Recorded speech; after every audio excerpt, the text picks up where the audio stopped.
我分享的动作啊，实际上没有要传上去，要看这个影片名称，这个说明就是影片名称，就是看影片后的心得。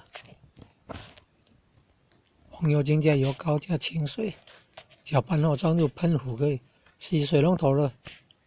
那个擦洗一洗就如新了，这样也可以清除登记的污垢。分一分，然后用那个有海绵的菜瓜布啊，这样磨一磨，擦一擦，去除污垢如新呢，恢复如新呢，去除脚臭去除垃圾桶臭去除马桶臭污垢这么好用啊！红油精加牙膏，红油精里面说有樟脑油，也可以消毒。杀菌牙膏说也可以有杀菌的作用。